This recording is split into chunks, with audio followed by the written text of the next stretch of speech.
निर्माण के लिए मस्जिद को गिराकर प्लॉट बनाने वाले उत्तर प्रदेश की सरकारों के इतिहास का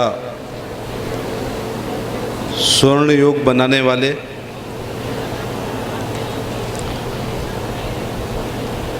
हिंदू समाज में आत्मगौरव पैदा करने वाले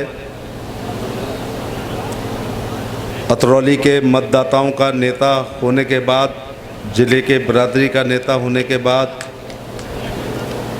पिछड़ों का देश का नेता होने के साथ उत्तर प्रदेश के 2 बार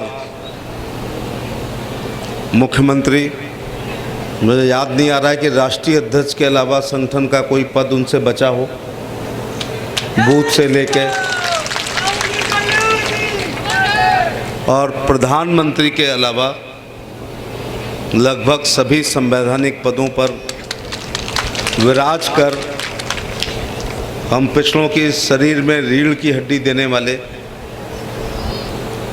हम सबके नेता स्वर्गीय बाबू कल्याण सिंह जी की मूर्ति के अनावरण कार्यक्रम के मंच पर विराजमान आचार्य महामंडलेश्वर डॉक्टर स्वामी सच्चिदानंद साक्षी जी महाराज, याद ही नहीं आ रहा है कितने बार के एमपी हैं ये और कहाँ कहाँ से हैं।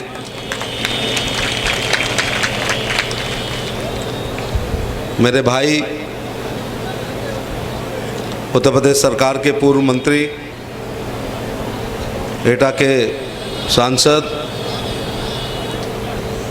और अखिल भारतीय लोधी राजपूत कल्याण महासभा के संरक्षक राजू भैया, जिनके साथ मुझे राज्यसभा में रहने का मौका मिला और जिनके बेटे के साथ विधानसभा में रहने का मौका मिला, श्री गंगा शरण राजपूत जी,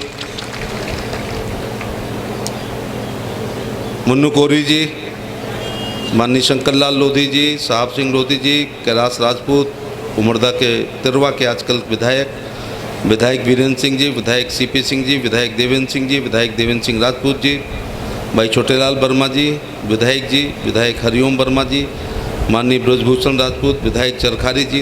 विधानसभा भी फिर यहीं कर लो ना, यहाँ विधानसभा कर लो, अच्छी संख्या है, कोरम पूरा हो रहा है। राम गोपाल लोधी और पप्पू भैया जी, श्री प्रतेन पाल जी, जिलाध्यक्ष संदीप जी, कुबेर सिंह अगरिया जी, पूर्व विधायक मिथिलेश अगरिया, जिलाध्यक्ष बीजेपी संदीप जैन, भाई राहुल राजपूत, चेयरमैन संकिसा, जिलाध्यक्ष सुशील लोधी जी, अखिल भारतीय कल्याण महासभा, मंचासीन समाज और अन्य समाज के नेतागण, सभागार में उपस्थित पार्टी, गैर पार्टी के, समाज के, अन्य समाज के, कल्याण सिंह जी के समर्थक, प्रशंसक और अनुयायियों, बुजुर्गों, नौजवान साथियों, माताओं, बहनों, सबसे पहले मैं बाबू कल्याण सिंह जी के चरणों में आगरा लोकसभा की तरफ से श्रद्धांजलि अर्पित करना चाहता हूं। इसके बाद मंच और सभागार में उपस्थित सभी लोगों को आगरा के एमपी होने के नाते आगरा लोकसभा के इस गांव में आयोजित इस कार्यक्रम में आपके आने पर आपका स्वागत करता हूं और अभिनंदन करता हूं। इसके बाद आज के कार्यक्रम की आयोजन समिति का आभार प्रकट करना चाहूँगा। जो जात, वर्ग, क्षेत्र, धर्म अपने पुरखों का सम्मान नहीं करता वो कभी आगे नहीं बढ़ता। और पुरखे भी ऐसे हों जिन्होंने मुख्यमंत्री के संवैधानिक पद पर रहते हुए वर्षों के कलंक बावरी मस्जिद को गिरवाने का काम किया। पुरखे भी हमारे ऐसे हों, कल्याण सिंह जी, जिनकी कानून और व्यवस्था गजब की थी। पुरखे भी ऐसे हों जिन्होंने अपने कार्यकाल में शेर और भेड़ को एक घाट पे पानी पिला दिया हो। हमारे पुरखे कल्याण सिंह जी ऐसे हों, मुंबई के एक कार्यक्रम में जाने पर एक बोर्ड पढ़ा था 1998 में, अटल, अडवाणी और कल्याण मांग रहा है हिंदुस्तान। कई बार उम्र, स्वास्थ्य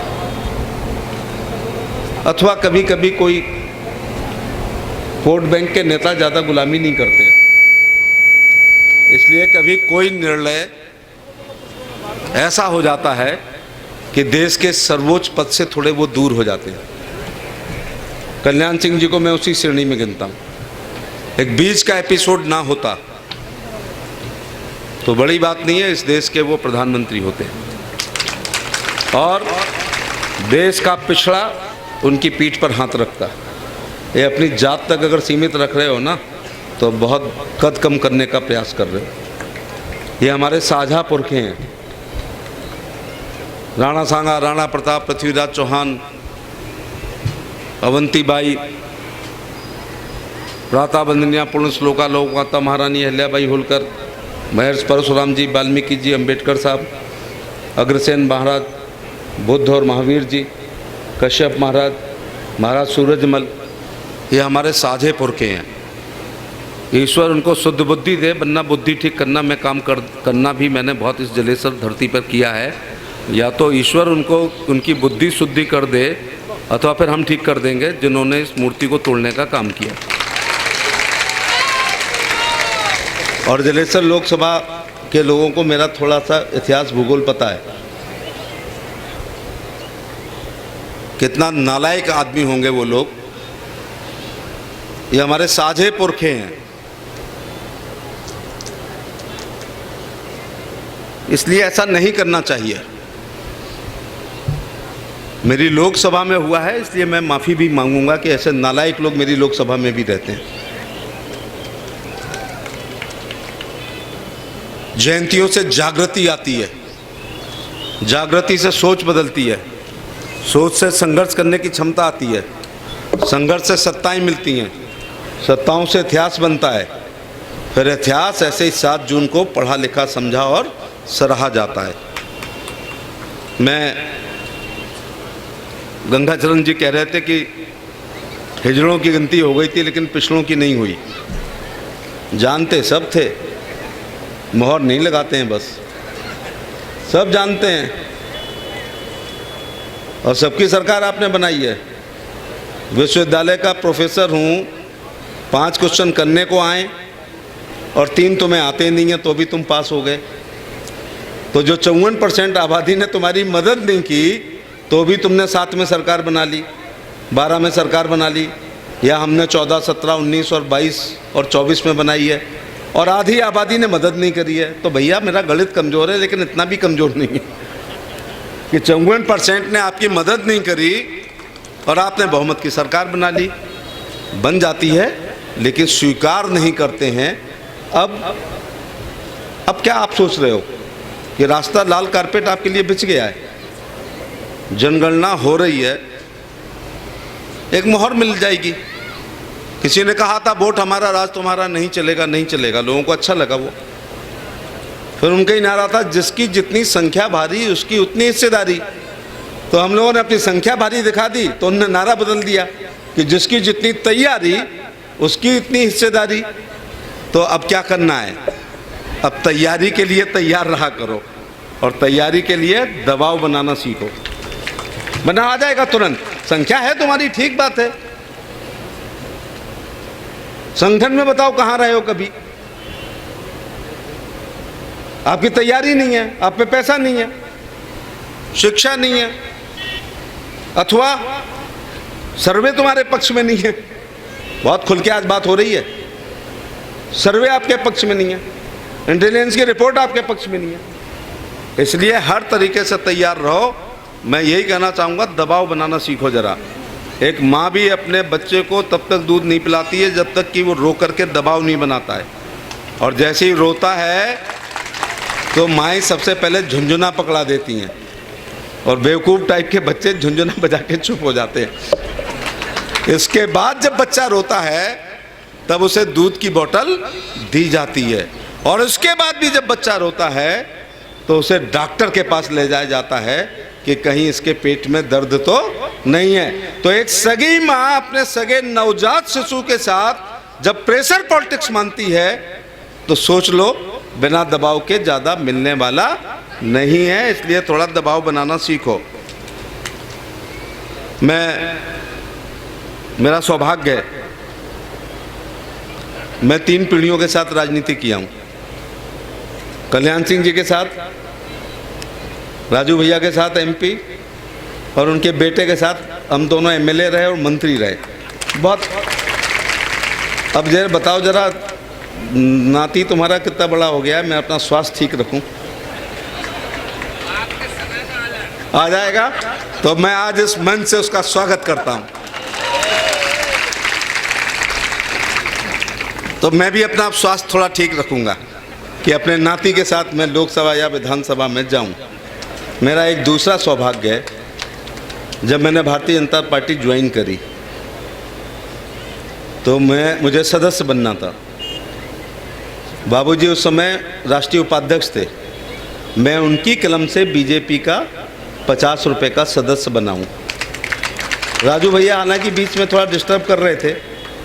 जब 50 रुपये मैंने कहा जरा निकाल के दो, तो कहा नहीं दे, तुम्हें अपने देने पड़ेंगे। तो क्या कहा था बाबूजी ने आपके मकान पर, भाई सोना चांदी हीरे जवाहरात तुझे काफ़ी दे रहा हूँ, कम से कम 50 रुपये तो एसपी सिंह बघेल के बनते हैं। ये इतिहास की बातें हैं। सही है ना, माल एवेन्यू में 2 माल एवेन्यू, तो उसमें बाबूजी ने मेरे पैसे दिए। और यार वो पैसे इतने शुभ हैं कि उसके बाद फिर वो 14 भले हार गया हूँ, लेकिन 17 में एमएलए हो गया, मंत्री हो गया, 19 में एमपी हो गया, फिर 24 में एमपी हो गया। तो 2 हारा, लेकिन हारने में बहुत मज़ा आया है। करहल कोई हार है क्या? कातिल बहुत जलील हुआ, मेरा सर काट कर हमने दिलों को जीत लिया जंग हार कर। बाबूजी ने मेरा फ़ायदा बहुत किया है, लेकिन मेरा नुकसान भी बहुत किया है। मधु बघेल 2007 में लड़ रही थी, सिकंदर राव, हम जीत गए थे। तारीफ भी होनी चाहिए मन से, हम जीत गए थे। अचानक एक दिन वो उड़न खटोला उतरा वहाँ खेल के मैदान में, 15 मिनट का भाषण दिया, मधु बघेल हार गई 400 वोट से। तो वो जो जीते थे उनकी दम नहीं थी हमें हराने के लिए।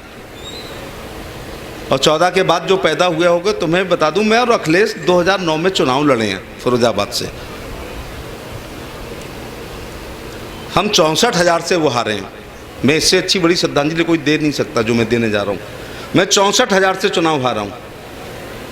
और वो लोधी बाहुल्य जिला है, ये कहना बंद करो कि वो फलानी जिले जात का बाहुल्य है। 1 वोट तुम्हारा कम नहीं है वहाँ पर।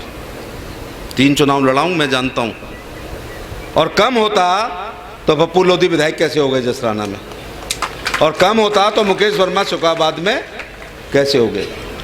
और अभी भी शायद हम 500-700 से ही हारे हैं। जो जसराना द ग्रेट लोग अपनी समाजवादी पार्टी की कहते हैं, वहाँ पप्पू लोधी जीते हैं, और वो भी हमारा मानवेंद्र, वो जीतते जीते बचा है, वो मुकेश जीता है। सिरसागंज में एक अजीब सी बात है, 24.5 गाँव है। ये मेरे आधा गाँव समझ में नहीं आया आज तक। 24.5 गाँव हैं समाज के, एकदम प्योर वाले। और मैं लोधी कश्यप निषाद समाज को हमेशा एक ही मानता हूँ, और हमें शामिल करना चाहो तो भैया हम भी होने को तैयार हैं। वो उसमें टूंडला में रेलवे लाइन के बाद और यमुना के बीच ये पोइया से जो बेल्ट चली आएगी, ये सुंदर का बास, उधर भीकनपुर, बझेड़ा होते होते, कारे का नगरा होते होते ये आधे ये अपने हिस्से में ले गए। यमुना के दाहिनी तरफ 5 किलोमीटर तक अगर कोई रहता है देश, तो हमारे निषाद भाई रहते हैं, और बाईं तरफ 5 किलोमीटर कोई रहता है तो हमारे निषाद भाई रहते हैं। मुझे नहीं लगता कि हम पॉलिटिकली अलग हैं। तो मैं 64,000 से हारा। इसको हम राजनीति में 32,000 कहते हैं। अखिलेश यादव, मेरी ज़िंदगी का सबसे इजी चुनाव था अखिलेश यादव को हराना। लेकिन जिस दिन बाबू कल्याण सिंह जी ने वहाँ प्रचार किया है, तो मैं 64,000 से हारा। क्या कल्याण सिंह जी की आप हैसियत 64,000 फिरोजाबाद में मानोगे? कल्याण सिंह जी की हैसियत अकेले जसराना में 64,000 से ज़्यादा की है। तो बोलो मुझे किसने चुनाव हराया? मुझे अखिलेश ने नहीं हराया, वो तो क्या हराते, मुझे हराया बाबू कल्याण सिंह जी ने। लेकिन उसके लिए कोई दुख थोड़े ना।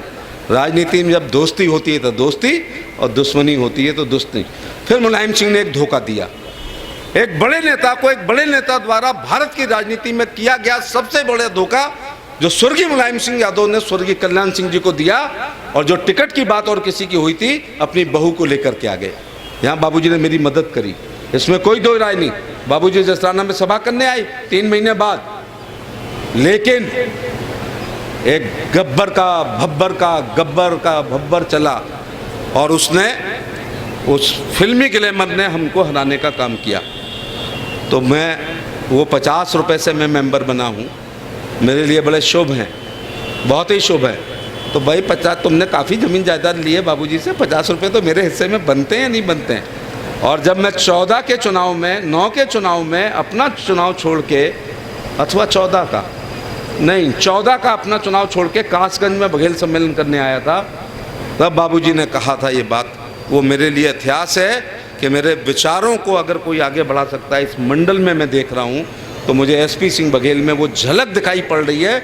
ये मेरे लिए पद्म श्री है, ये मेरे लिए पद्म भूषण है, ये मेरे लिए पद्म विभूषण है कि देश का इतना बड़ा नेता ने अगर 2 शब्द हमारे पक्ष में कहा, भैया सत्ता वो चाबी है जिससे दुनिया का हर ताला खुलता है, लेकिन याद रखना समाज के लोगों, शिक्षा वो चाबी है जिससे जंग लगा हुआ ताला खुलता है। शिक्षा शेरनी का वो दूध है, जो पीता है वो जिंदगी भर दहाड़ता है, और जो नहीं पीता है वो जिंदगी भर मिनमिनाता है। मैं किसी राजनीतिक पार्टी को मंच पे नहीं आने देना चाह रहा था, मैं ये सामाजिक सम्मेलन है, लेकिन मैं पूरे होश आवाज़ में एक बात कह रहा हूँ कि उत्तर प्रदेश का बाबूजी के कार्यकाल तक, उसके पहले भी बाद में हमारी पार्टी के बने, अगर उत्तर प्रदेश का स्वर्ण युग है कोई तो कल्याण सिंह बाबू कल्याण सिंह जी का कार्यकाल उत्तर प्रदेश का स्वर्ण युग था। फिर तो एक लकीर खींच गए हैं। अब जो भी आएगा, कल्याण सिंह जी हमें सपने में हमेशा याद आएंगे और हमें उनके पद चिन्हों पर चलना पड़ेगा। मैं उदाहरण देने के लिए एक बात कहना चाहूँगा, 1947 में गलती हो गई, इसका सबसे बड़ा नुकसान देहात के पिछड़ों को हुआ है। जब समान अधिकार दिए, मौलिक अधिकार, मौलिक कर्तव्य, राज्य के नीति निर्देशक तत्व, विचार अभिव्यक्ति की स्वतंत्रता, काश संविधान में समान शिक्षा हो जाती। पहले राष्ट्रपति राजेंद्र प्रसाद का नाती और राष्ट्रपति भवन के चपरासी का लड़का, दिल्ली के कमिश्नर और सिपाही का लड़का, दिल्ली के मंत्री और संतरी का लड़का, दिल्ली के नगर सेठ और भिखारी का लड़का एक हॉल में एक सिलेबस पढ़ रहे होते तो यहाँ 10-12 कलेक्टर एसपी के बाप बैठे होते 77 साल में। दूसरी गलती करी कि हमको अंग्रेजी, मैं बहुत खुश हुआ आज राजपूत जी ने जो अंग्रेजी की बात करी है। When at Rome do as Romans do, वो गया लोहिया जी का जमाना, संचोपा ने बांधी घाट, पिछले पाव में 100 में 60, बड़े लोगों की क्या पहचान, गिट पिट अंग्रेजी टाई निशान, और दूसरा था अंग्रेजी में काम ना होगा फिर से देश गुलाम ना होगा। मैं नहीं अब मान रहा हूँ, when at Rome do as Romans do. अब तो क्या गलती करी कि हम देहातियों को कक्षा 6 में ये दिल्ली वालों ने अंग्रेजी पढ़ाई। भैया आप कॉन्वेंट में पढ़े हो तो मुझे पता नहीं, हूँ तो जिला पंचायत से पढ़ के आऊँ, तो कक्षा 6 में 11 साल की उम्र में हमने अंग्रेजी पढ़ी है, और जीके हमको कभी पढ़ाई नहीं गई। और आज़ादी के बाद का जो पहला बैच निकला उसमें जीके का प्रश्न अनिवार्य था, अंग्रेजी का प्रश्न अनिवार्य था, और हम पिछड़ों और दलितों को जो देहात में रहते हैं इन दोनों विषयों से वंचित रखा इन दिल्ली के लोगों ने। इसलिए मैं आपसे कहने के लिए आया हूँ, जब भी आँख खुले अंधेरा, जब भी आँख खुले वहीं से सवेरा समझो। मैं आपसे ये कहने के लिए आपके बीच में मेहरबानी करके, अब मेरी बात जितनी अब मैं 3-4 मिनट बोल रहा हूँ उसको ध्यान रखिएगा। दुनिया में कोई काम हैसियत से बढ़ के करोगे तो बर्बाद हो जाओगे। दुनिया में एक काम है जिसमें हैसियत मिटा दोगे तो मालदार हो जाओगे, वो अपने बच्चों की अच्छी पढ़ाई पर अपने आप को मिटा दो, एक दिन सब कुछ वापस आ जाएगा। फार्मूला है, देहात में पढ़ाई का कोई वातावरण नहीं है। अभी अहिल्याबाई होलकर की जयंती में 456 का गांव किया 32 दिन में, दौरा किया, नई दिन में बच्चे बढ़ते हुए मेरे को पंचायत घर में पेड़ के नीचे मिले, कहीं ग्रुप डिस्कशन करते हुए नहीं मिले, कहीं ग्रुप प्लानिंग करते हुए नहीं मिले, कहीं करेंट इवेंट्स पे चर्चा करते हुए नहीं मिले। जहाँ अच्छा स्कूल हो वहाँ चले जाओ। मैं बुजुर्गों से हाथ पांव जोड़ के निवेदन करता हूँ, गाँव में दिन भर खांसते हो, शहर में जाओ, लड़के और नातियों को ले जाओ, नातिनों को ले जाओ, आलू गेहूँ बाजरा ले जाओ, एक मकान लो, कमरा लो, नाले पे रहो, बच्चों का एडमिशन अच्छे स्कूल में करा दो। 12 साल बाद कभी हम लोग मिलेंगे तो कहोगे 7 जून के भाषण से हमने तुम्हारी बात मानी, हमने अच्छे स्कूल में एडमिशन कराया, हमारा बच्चा IAS हो गया है। नंबर 2 बात, छोटा फार्मूला, गणित और अंग्रेजी की ट्यूशन लगाओ। 1000 रुपये में 5 साल के बच्चे की अगर गणित मिल जाती है और 1000 में अंग्रेजी, 2000 रुपये महीने, महीने में 24,000, साल में 24,000, 12 साल में 2,88,000। गरीब लोग कहेंगे हम गरीबी में, तो मैं गरीब तब मानूंगा जब 80 रुपये का पौवा छोड़ दोगे तो मैं तुम्हें गरीब मानूंगा, बाकी मैं तुम्हें गरीब मानने वाला नहीं है। 80 का पौवा 20 रुपये लगा के अंदर जाता है, pasta, pizza, burger, chowmein, momos हैं, नमकीन, नमक, मूंगफली है, ये लगा करके वो अंदर घुसता है। तो 100 रुपये की अगर शराब पीता है कोई पौवा, तो 3000 रुपये की शराब पी रहा है।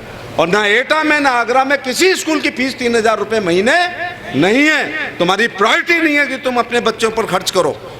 और सूरज डूबने के बाद राजू भैया जब क्षेत्र में जाते हो, क्या बैठ पाते हो? क्या हम बैठ पाते हैं? वीरेंद्र भाई बैठ पाते हो क्या? सूरज डूबने के बाद जो दिन में खड़े होकर बात नहीं कर सकते हैं, वो बहस करते हैं। वो बहस नहीं करते हैं, वो पौवा बहस करवाता है। तो आधा गांव मेरे को बौराया हुआ मिलता है।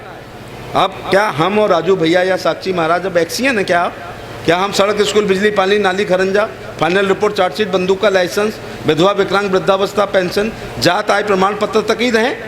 क्या अब हम अपने इलाके के गार्जियन अब भी नहीं बन पाए हैं? 5-5, 7-7 बार जीतने के बाद यदि अब भी हम आपके गार्जियन नहीं हैं, तो हम अपनी भूमिका नहीं निभा रहे हैं, हम एक्सियन की भूमिका केवल निभा रहे हैं। अब एसपी सिंह बघेल और ये मंच एक्सियन नहीं है, वो तो काम करेंगे ही, हम आपके गार्जियन हैं। तो हमें अब शिक्षा पे बात करनी पड़ेगी। जिसका गणित अच्छा, उसकी फिजिक्स अच्छी, ऐसे बच्चे IIT करेंगे, नहीं तो फिर ITI करेंगे। आगरा में 225 ITI हैं, IIT एक भी नहीं है। मैं अंग्रेजी का समर्थक शुरू में नहीं था, अब हो गया हूँ। वैश्वीकरण, उदारीकरण, निजीकरण के बाद मैं अंग्रेजी का जबरदस्त प्रशंसक हो गया हूँ। या तो लॉर्ड मैकाले को भगाया था तो बंगाल की खाड़ी में अंग्रेजी को भेज देते। विकसित राष्ट्र अंग्रेजी नहीं बोलते थे, Japan, China, France, Germany, Korea. हम रानी के गुलमटे केवल अंग्रेजी बोलते हैं, लेकिन अब बोलना पड़ेगी। अगर आपका बच्चा 12 साल ट्यूशन पढ़ेगा तो फर्राटेदार अंग्रेजी पोंकेगा, और अंग्रेजी पोंकने से 1 लाख रुपए महीने की नौकरी लग जाएगी। अगर एक सूट और टाई लगा लो तो 1 लाख रुपए महीने की मल्टीनेशनल में नौकरी। मैं शिक्षा पे राजू भैया भाषण नहीं देता था, क्योंकि सूची आती थी ना। केवल कल्याण सिंह जी के समय सूची थोड़े आई है नौकरियों की। वहाँ जात के अनुसार थोड़े काम हुआ था, ना जात के अनुसार वहाँ उनके सचिवालय में प्रवेश था, ना जात के अनुसार चाय पिलाई जाती थी। वो तो सबके लिए काम करते थे। लेकिन उसके बाद जो सरकार आई, वहाँ सूची आती थी। इसलिए जब से इंटरव्यू खत्म हुआ है, मैंने शिक्षा पे भाषण देना शुरू किया है। क्योंकि इंटरव्यू लेने के लिए नहीं होते हैं, इंटरव्यू निकालने के लिए होते थे।